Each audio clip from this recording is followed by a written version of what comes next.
એક મસ્ત વાર્તા. એક નાનકડું ગામ અને એમાં નાનકડી શાળા.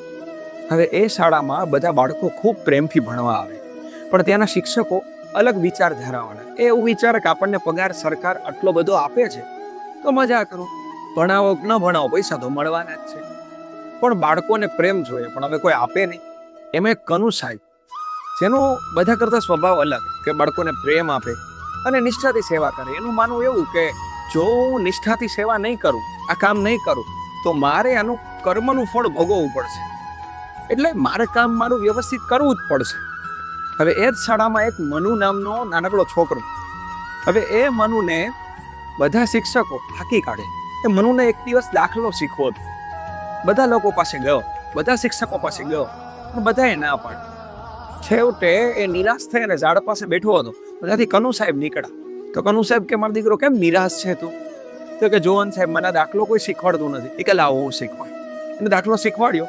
એ દાખલો એને આવડી ગયો અને એટલો રાજી થઈ ગયો કે મને બધા તો એમ કહે છે કે તને કોઈ દિવસ નહીં આવડે, તું સાવ ડોબો છે, અને તમે મને શીખવાડી આપ્યું. ત્યારે એ કનુ સાહેબે કહ્યું, દીકરા તું ડોબો નથી, તું બહુ ડાયો અને બહુ સારો માણસ છે, અને તું આગળ જઈને બહુ મોટો માણસ બનીશ અને તું તારું નામ રોશન કરીશ, તું મહાન બનીશ, એટલું એને કહી દીધું. દીકરાના મનમાં આટલી બધી વાક્ય રચનાઓ ગુંજે. આખો દિવસ રટતો હતો કે મને સાહેબ આજે આવું કહે. ખુશ હતો. હવે એ દિવસ પતી ગયો અને 30 વર્ષ થઈ ગયા. હવે એ શાળામાં મનુ સાહેબ નોકરી કરતા જ હતા. એક દિવસ એની તબિયત લથડી પડી અને મોટી હોસ્પિટલમાં દાખલ કરવા પડ્યા. ડરતા હતા સાહેબ કે કદાચ બહુ મોટું બિલ આવશે. હવે એટલી રકમ તો મારી પાસે છે નહીં, તો પૈસા કેમ ચૂકવીશ? ડરતા હતા. બિલ આવ્યું તો બિલમાં શૂન્ય લખ્યું હતું, રકમ કાંઈ જ નહીં. અને બાજુમાં લખ્યું હતું કે મારે તમારા પૈસાની નહીં, પણ મારે તમારા આશીર્વાદની જરૂર છે. તો થોડી વાર પછી ડૉક્ટર આવ્યા. તો સાહેબ જોવે, કનુ સાહેબ કંઈ ઓળખાય નહીં. તો ડૉક્ટર નીચા નામીને કે હાથ પકડીને કે કનુ સાહેબ, તમે પેલા મનિયાને ઓળખો છો? એ કે હા, એને દાખલો નહોતો આવડતો, મેં શીખવાડ્યો હતો. મેં એને કહ્યું હતું તું મોટો માણસ બનીશ.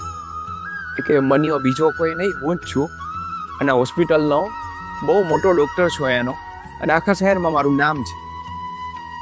અને શિક્ષકના આંખમાં શું આવી ગયા? ઘટના તો પૂરી થઈ ગઈ. આ ઘટના સાહેબ ખાલી આપણને એ જ શીખવે, દરેક બાળકમાં કંઈક નવું છે. ખાલી એને પ્રેમ આપો, એને ગુસ્સે થઈને એનું અપમાન ન કરો, કારણ કે તમારી પાસે બહુ અપેક્ષા લઈને આવે, એની અપેક્ષા નિરાશ ન કરો. જો એને તમે નિરાશ નહીં કરો ને, તો જિંદગીમાં તમારે કોઈ દિવસ નિરાશ નહીં થવું. જો વાત સાચી લાગતી હોય